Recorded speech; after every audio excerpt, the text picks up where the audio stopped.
Hello everyone and welcome back to episode 271 of your favourite Formula 1 show. Yes, Knowing Wheel is back. We're here to review the Qatar Grand Prix.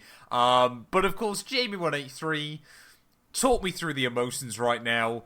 It's going to Abu Dhabi. It is, and I'm very excited for Abu Dhabi. I still don't think Verstappen's going to win it. I'm going to get that one out there straight away.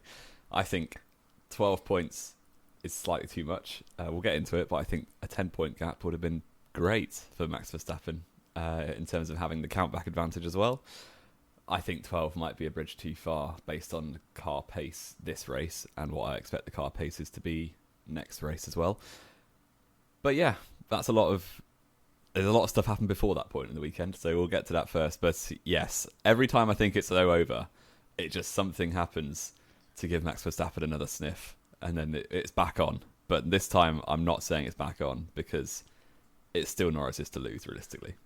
Sensibly so, I think is the case, isn't it? I mean, I've kind of mocked on you more recently about your whirlwind of emotions throughout the course of the season, haven't I? But we did also say pre-show, every time you said it's over, Max has then suddenly had a good race. And every time you've been actually quite confident about Max... it's not gone very well. I think the last time was Brazil, wasn't it? Yes. And he actually then did lose a few points in the championship. For the only time since Zandvoort that he's lost points to the championship leader. Yeah, mad. Absolutely mad. I mean, obviously, Friday night sprint qualifying, last sprint weekend of the year, of course, so not much time to get practice in. Like we mentioned, obviously, in the preview show, we were limited to 25 lap runs, and that includes all laps done on the tyres. So out laps in practice, in laps, practice laps, qualifying laps, everything like that. It doesn't count laps to the grid, interestingly. Up. It doesn't count laps to the grid, though, interestingly, because I guess that's not a competitive session lap. And I guess they're all going really slowly, so it takes little out of tyres, doesn't it? So yeah, but they do that in the out laps and in laps in practice and qualifying as well, don't they? Yeah. I mean, let's just go straight into sprint qualifying though, Jamie, because practice, of course, is. I mean, you get no juniors in for a sprint weekend because, of course, you've only got one practice, and generally speaking, everybody takes it quite easy. You just focus on long runs, don't you? Yeah. I mean, it's kind of become tradition towards the end of the year.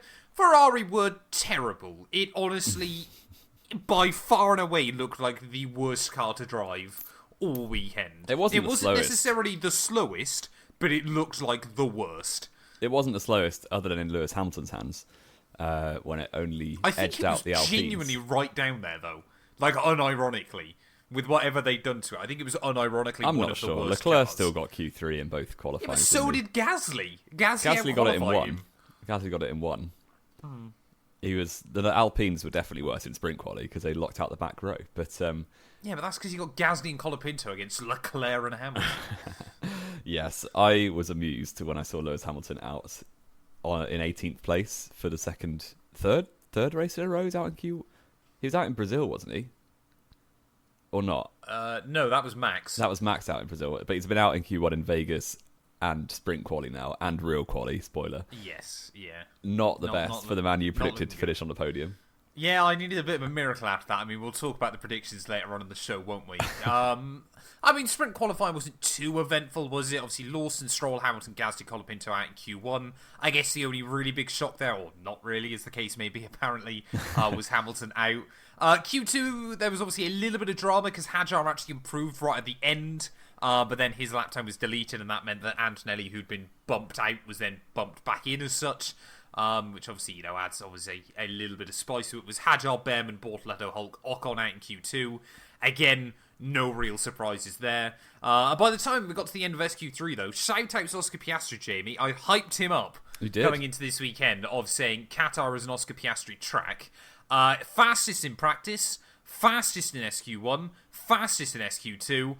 Got the job done, fastest in SQ3, claimed pole position. George Russell, brilliant effort to split the McLarens as well, as Alonso ahead of Tsunoda, who out-qualified Verstappen. That was quite funny. Antonelli, Sainz, Leclerc, and Alex Albon. And of course, to be honest, that takes us... Yeah? I'll say as a Verstappen fan, given how much he was struggling with the setup and the bouncing on the car, I was quite happy with the results of SQ, because obviously Yuki Tsunoda is not going to put up a fight to Max Verstappen. He's also not. one place, like one position in terms of car rows behind Lando Norris. So I was like, well, if Tsunoda does get a good start, you can just fully send it because Norris is going to bail out as quickly as he can. Lando Norris should have really been on the front row, but he messed up his final run getting behind Alex Albon, which Will Joseph was scolding him for on the radio, which obviously all of Norris Twitter was going a bit mental about. Will Joseph can't be mean to my boy. Exactly. Lando Norris can't. He's a baby. He can't have someone talk down to him.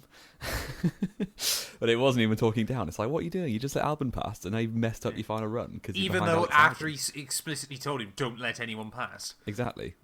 So you know what? P6 when Norris is third, and Alonso and Tsunoda are like Verstappen's green shells, effectively, because Alonso loves Max as well for some reason. Yep. So I wasn't too disappointed with sixth. It could have easily been eighth. Alonso loves Max because they have a shared dislike for Lewis Hamilton. Possibly. But it works in Verstappen's favour, so I don't mind.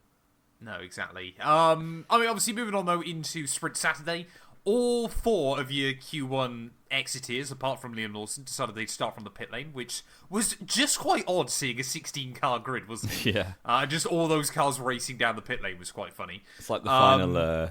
was it Mugello, the final restart there, where there were 10 cars going? Yes, yeah, just a demolition derby. Looks like a league race come, July. Yeah, come towards the end. It says how long you've been since you played F1. F1 used to release in August in May now. But yeah, I mean, let's be fair. We've learned very quickly, didn't we? I mean, I said this to my dad, and after the race, he was like, yeah, you're absolutely bang on. Obviously, Hungary is Monaco without the barriers. Qatar is just high-speed Monaco. Isn't it? Without the daylight. Yeah, without the daylight. It's just... No one could do anything, could they? No. Because it's such a high-speed, high-downforce track that you just simply can't stay what they close should to do, people. And there is genuinely scope for this, because it's obviously a desert, and they're an oil state, so they've got tons of money to do what they want. They should just turn 1, 2 into... Bahrain International Circuit, turn 1, 2, and 3. Yes, yeah. And that would solve a lot of problems, because if you had a braking zone where you could send it, yeah, I think that would be fine. And Qatar already looks a bit like Bahrain with the edges smoothed off, so you might as well just go the whole hog and turn that little bit of track into Bahrain. Turn that into a hard... Because the thing is as well, you've got enough room down there. Yeah, you'd have to move a couple of stands back, but you can leave the MotoGP layout as is, and just run a longer, tighter hairpin. Towards turn 1. And then you've got a slightly longer DRS zone with more slipstream effect. And you've got the opportunity to send it. And what's not good about that? Exactly. Qatar, fix it. Exactly. I mean, Oscar, would hold the lead into turn 1, wouldn't he? George would be able to defend from Lando. Max would get past Alonso through turn 1. And then Yuki Tsunoda, to his credit, put up a huge defence, basically being an entire car length ahead into turn 4. But still, Max was able to get so much later on the brakes. It was a daring overtake, wasn't it? Oh, yeah. It definitely wasn't. And as I said before, Alonso and Tsunoda are like the hype boys for Max Verstappen, so it was never going to be much of a challenge to get past those two. I mean, there's a brilliant onboard, because Yuki actually got a very good start originally. He did. And it looked like he could have tried to get somewhere close to Lando into turn 1. But it was almost like he remembered he was meant to be letting Max by. Yeah, it was suddenly like, well, I can't get ahead of Lando into turn 1, so let's completely and back let off. Max by. Yeah. So, I mean, after that, I mean, the only other thing really that happened was Leclerc had an absolute stinker, as Ferrari did all weekend. They did. He would lose 4 places early on. And then basically the only other bits that would happen was Leclerc would shove Lawson off for fun a bit later on in the race, just because he felt like it. You know, I might just crash into him, make myself feel better. Lap 13, then Alonso would run wide out of the final corner, so Kimi Antonelli would get him. And nothing else happened. Oscar would win ahead of Russell, Norris, Verstappen, Tsunoda. Tsunoda and Antonelli both got penalties, quite interestingly. Yeah. For track limits in a turn third 10. Distance race. In a 1/3 distance race. But it would make no difference to either of them, because Alonso was like 8 seconds behind come the checkered flag. And Sainz there, up in P8 as well. Sprint race, pretty dead. Yes, it was. But it was especially dead for Ferrari. It was. As they didn't score points in a sprint race. Do you know since when was the last time they didn't score points in a sprint race? Kota last year, I don't know. No, it was the first time since Monza 21. I did hear this stat, When there were only points for the top three back in the day. So that's quiz is going to be not about the Monza Sprint that year, but about the Monza GP. Can you name the top 10 point scorers? And if you get one wrong, it's over. No time limit. 2021, wasn't it? So obviously this was Ricciardo won. He did. Ahead of Norris. Yes. Obviously Verstappen Verstappen took Hamilton out. Hamilton didn't leave any space and they crashed into each other, yeah. Well, Max doesn't leave any space, yet they avoid accidents, don't they? It's called Do they? giving up occasionally. So I know neither of them scored. I can't remember who finished. Was it? I don't know if it was Bottas on the podium or not, or whether he just scored.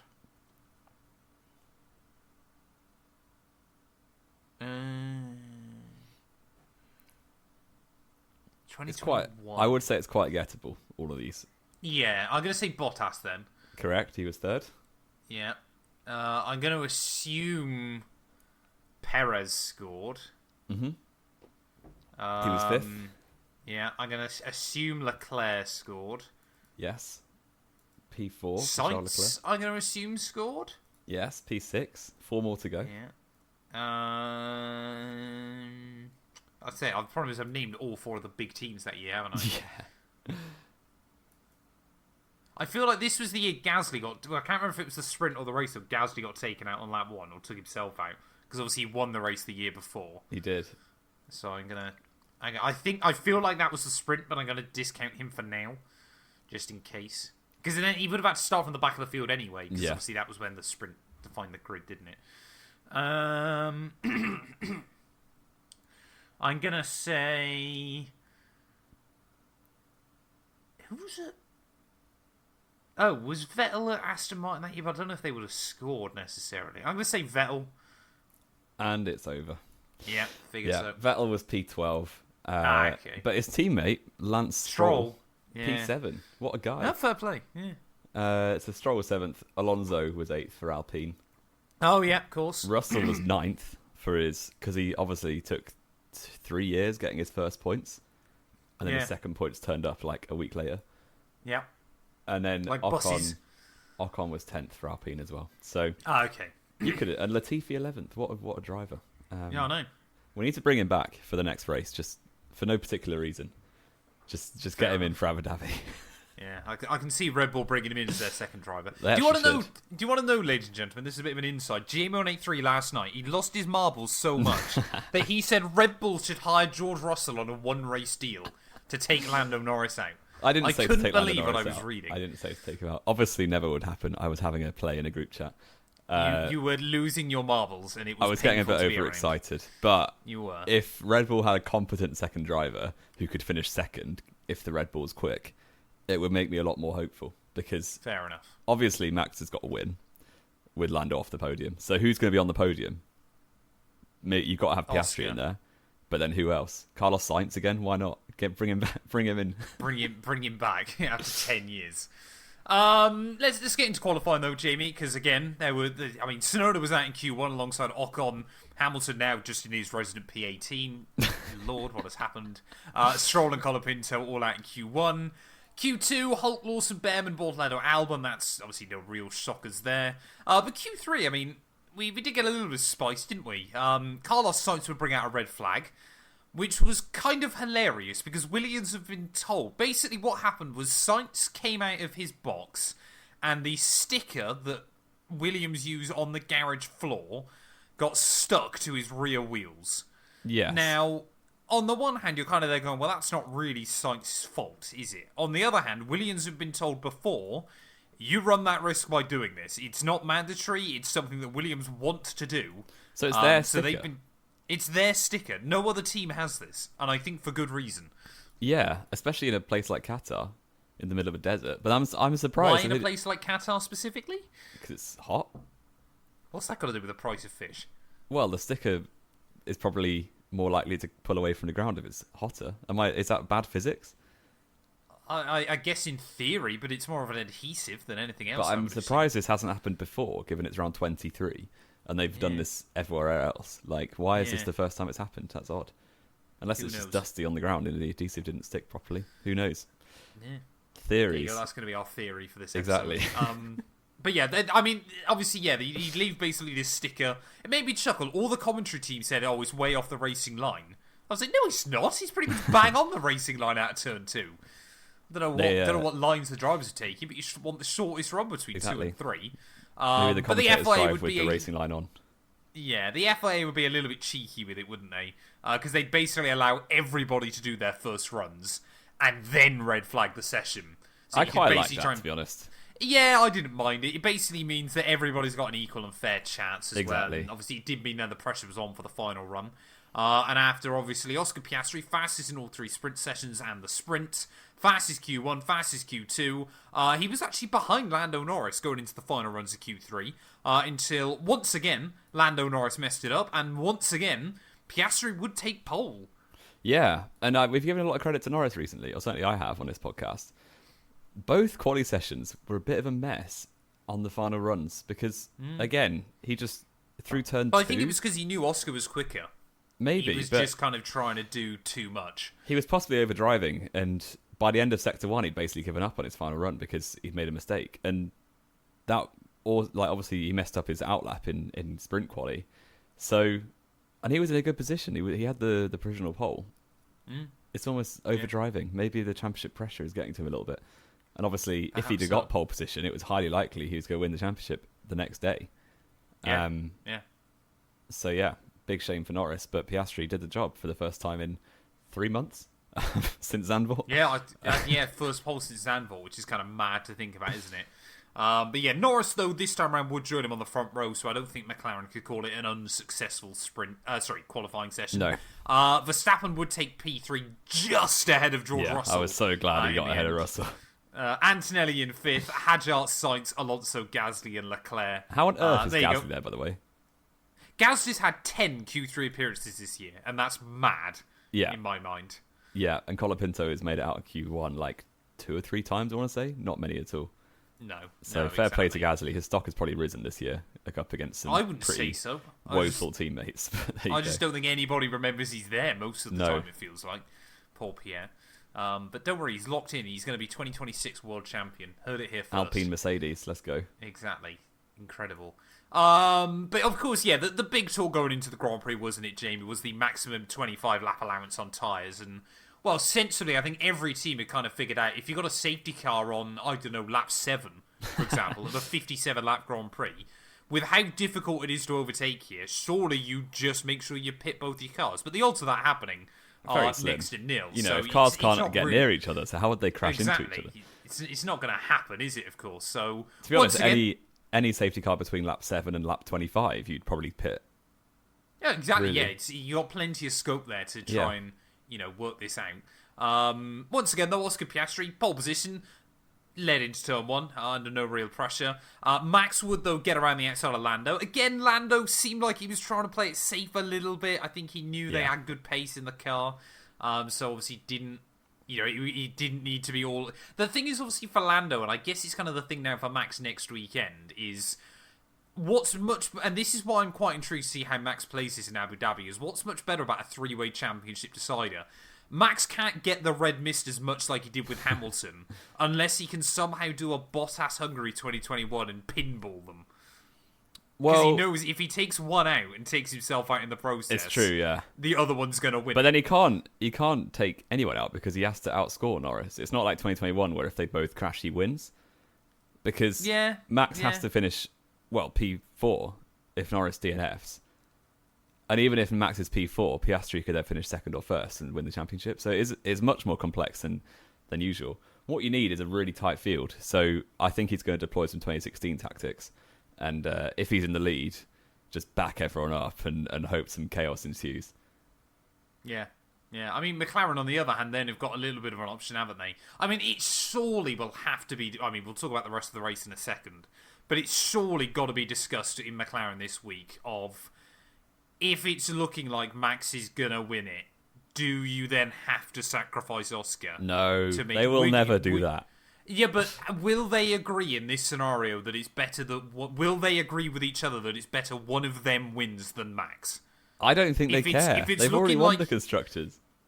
Yeah, but they'll want to win the drivers as well.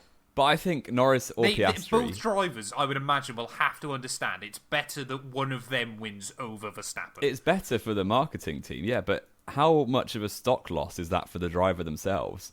If, like, it's not. say, If you clearly see it in a scenario that they've deliberately given up to make sure that their teammate wins, I don't see and it. it puts them arguably in much better stead for next year. So hypothetically, I mean, we're getting well ahead of ourselves talking about the end of the Abu Dhabi Grand Prix already. But Max is we always winning. knew this was going to be most of the podcast. Max is winning.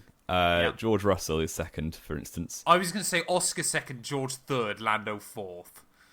So you think Oscar would real spice. have to give up 2 positions?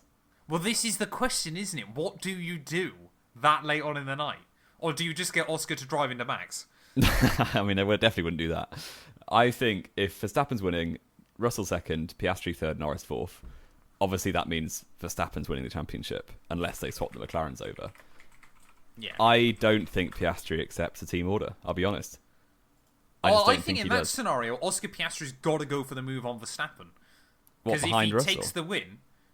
No, sorry, I'm still thinking of Oscar's second in that scenario. If he's third, you swap him. I think they try. I don't think he does it. His manager's Mark Webber. I think in that scenario, Oscar Piastri will be willing to understand the greater good of the team. No. Because if you don't do it now, you are never, ever getting a shot again in Well, McLaren. you're never getting team orders in your favour again, are you? Exactly. And you'll gain nothing from it. I would Is love my point. a dramatic situation. I'd be so sad if it's just the McLarens and Verstappen a minute ahead of everyone. That would be a bit annoying. But yeah, we shall see. But let's talk about Qatar, because that's the race we're reviewing. We probably should talk about the race that's happened. Exactly. So as we said, if there's a safety car hypothetically on lap 7 and you can pit and go to the end with one more stop, of course you're going to take it. Everybody has to two-stop. Exactly. So you're not even sacrificing track position because you know everyone's got the same number of stops to do again. So on lap 7, 2 of my boys, Pierre Gasly and Nico Hülkenberg.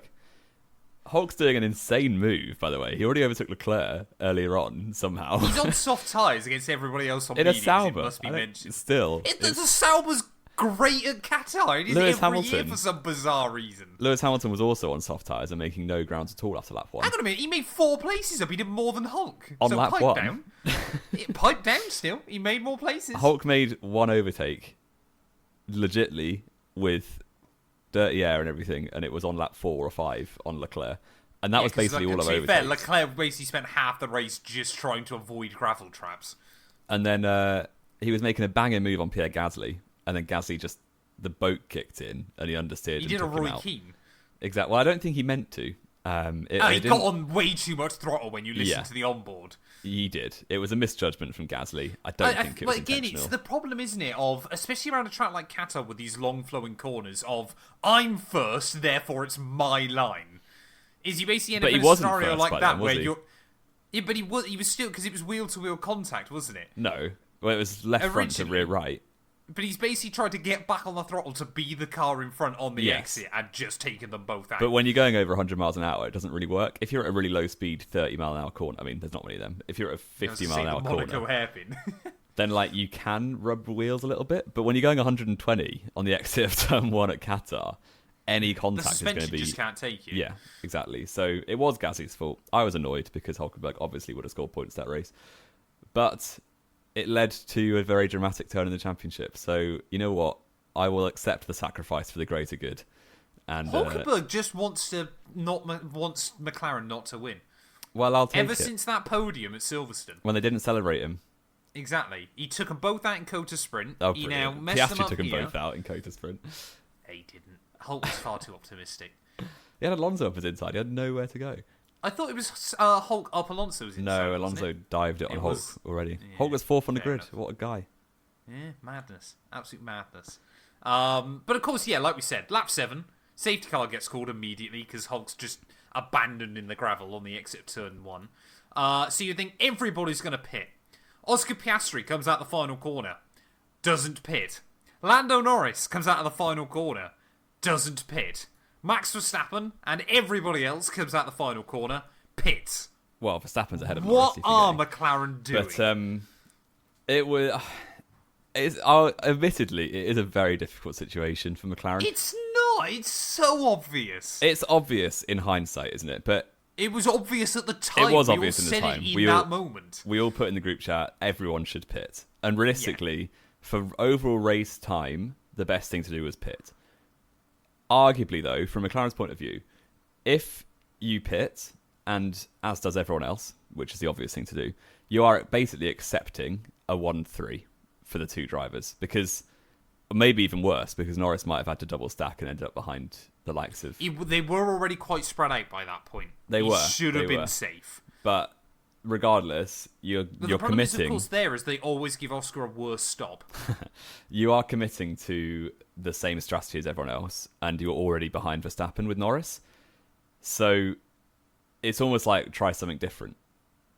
But equally, given how tightly the control of the strategy is in Qatar, you can't actually go that much different, because the tyre 25 lap limit means you've got a 2-stop.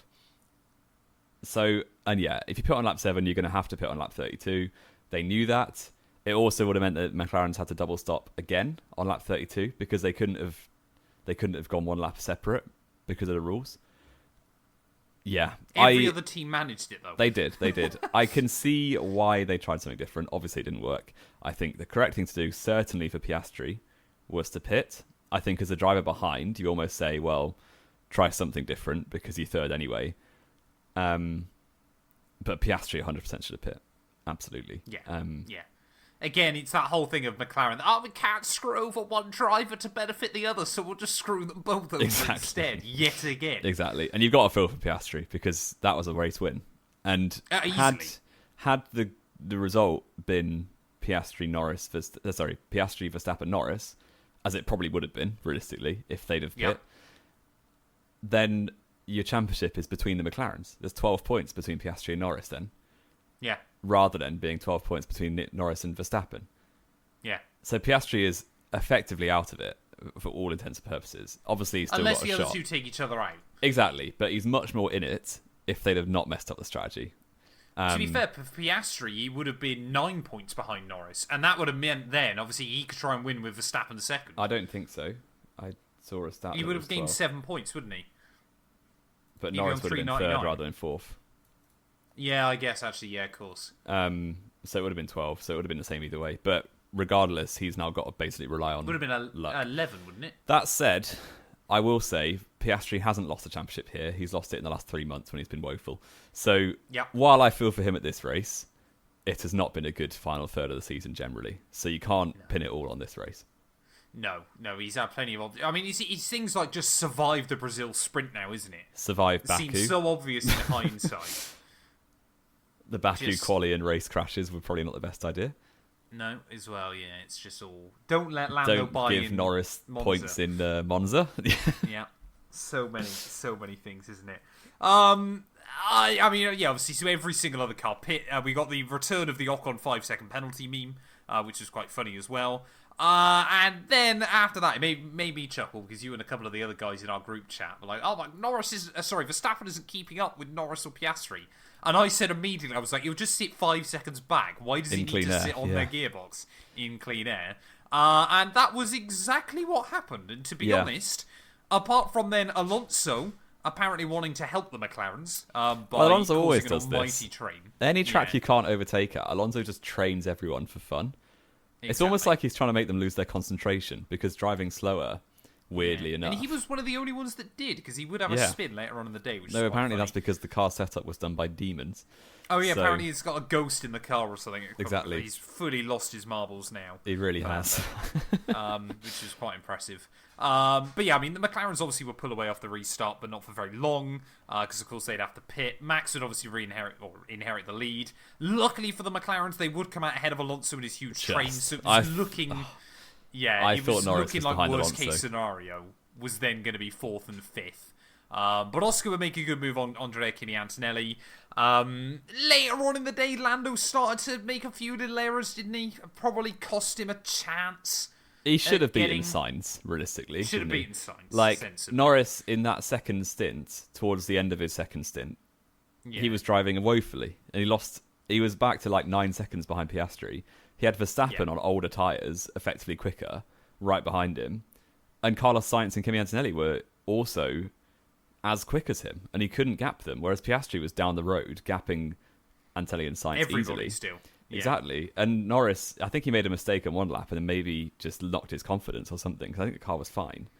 I think he basically just went into, I just need to get as many points as I sensibly can, rather than risking it. But he easily could. Because I'd much rather finish fifth than spin out and be psychologically buried. But then what kind of attitude is that when you're winning the championship with the race to go? He had to beat with Williams. You're the only one that goes into Abu Dhabi still definitely with a chance. He had to beat Carlos Sainz. I'm sorry, he did. He should. No, I'm absolutely with you. He should have done, but I can understand the psychology behind. Possibly. I just want to make sure that it's not really a winner's mentality, though, is it? No, but when has Lando Norris ever had winner's mentality? True. It's pretty in character, isn't it? I mean, let's be fair, Jamie. Apart from then, Piastri made a good move on Antonelli down at turn 1. That's champion's mentality. Oh, they'll make it happen despite the advantage.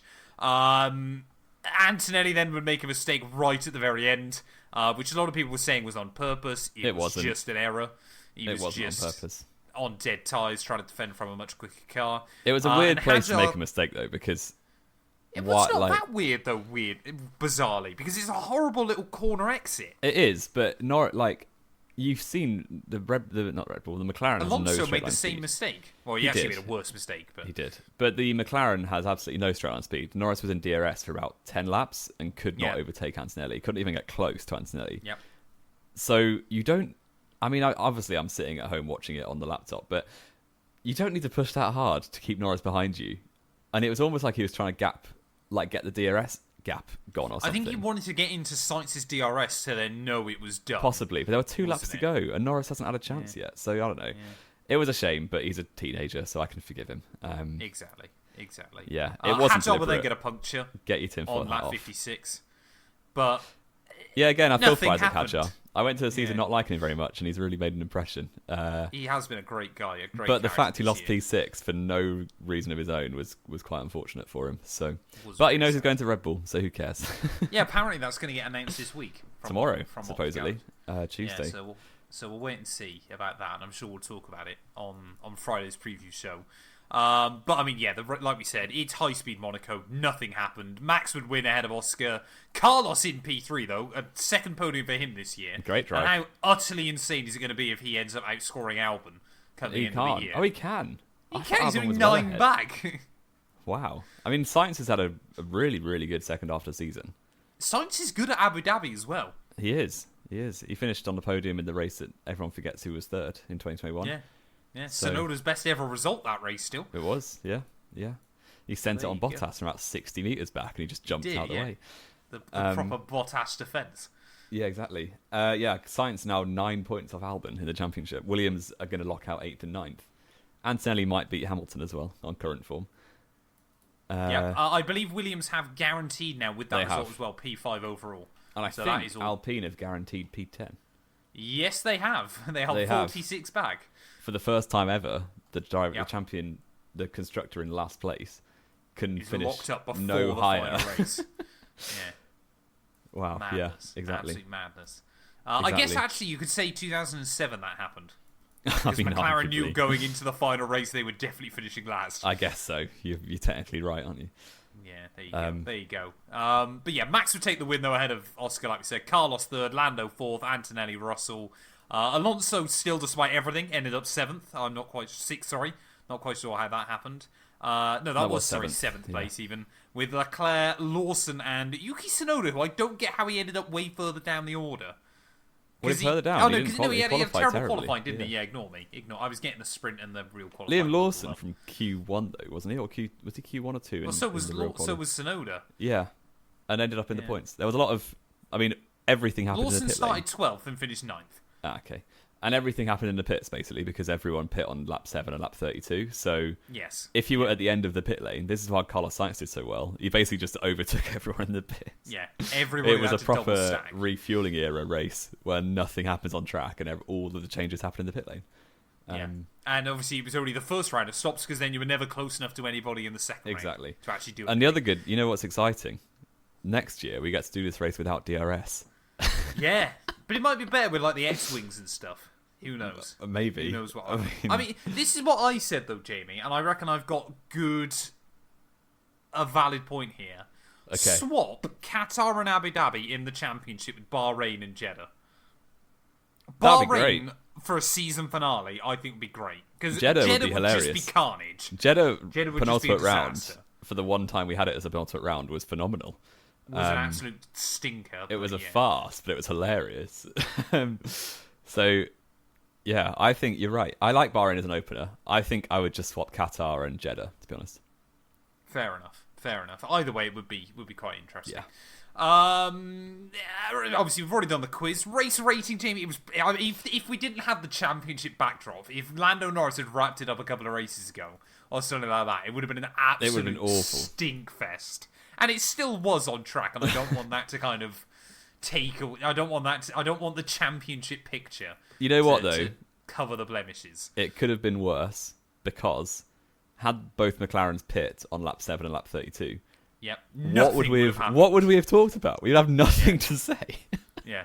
At least McLaren once again messing up strategy gives us something to discuss. Exactly. But I'll give it a 4.5.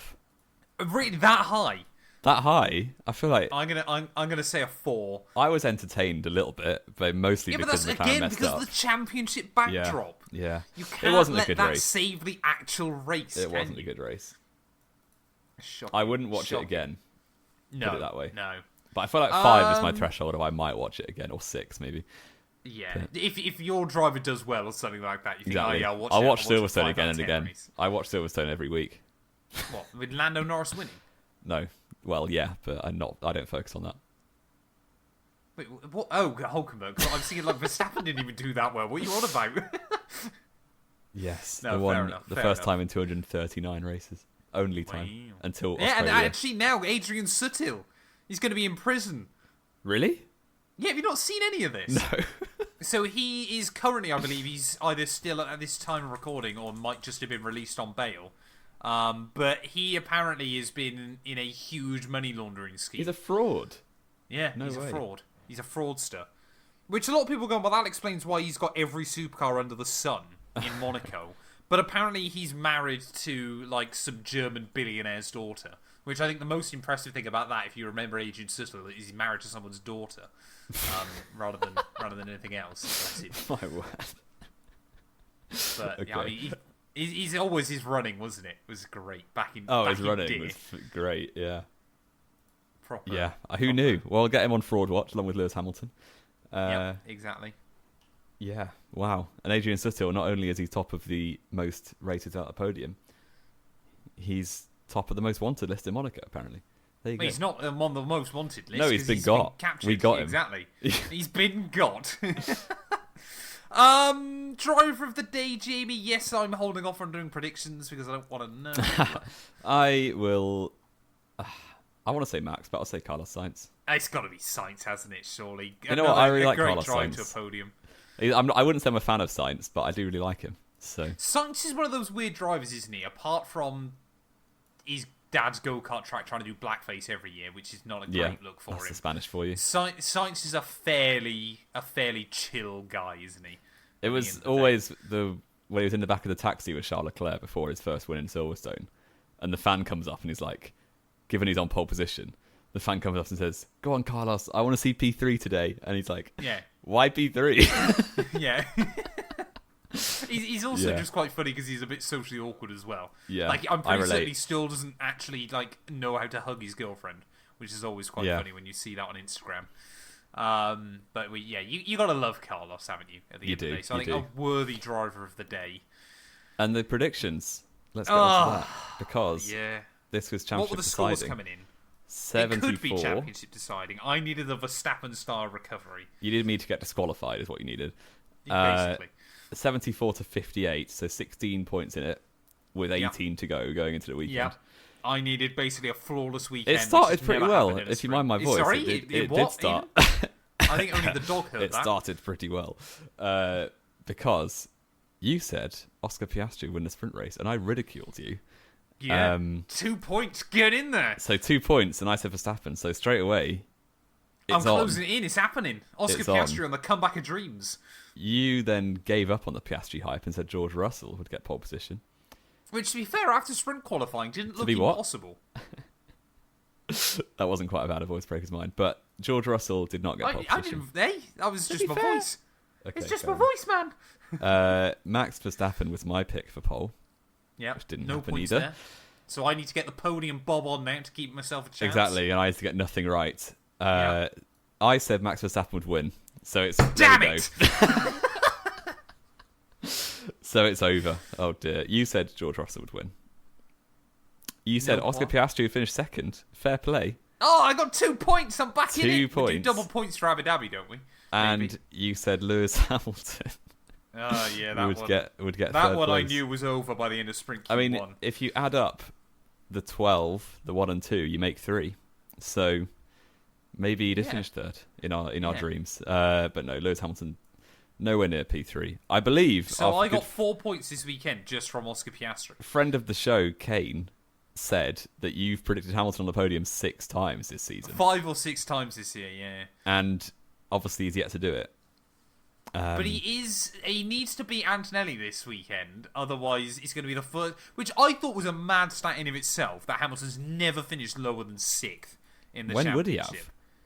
Well, I thought maybe like 09 or maybe a couple of the terrible Mercedes Grand. I guess 23 obviously did very well. But he's never driven a car outside the top 3 in the championship. So when would he have finished below? Oh, that McLaren in 09. Still finished third in the championship. Did it? Yeah, they beat Ferrari in the last race.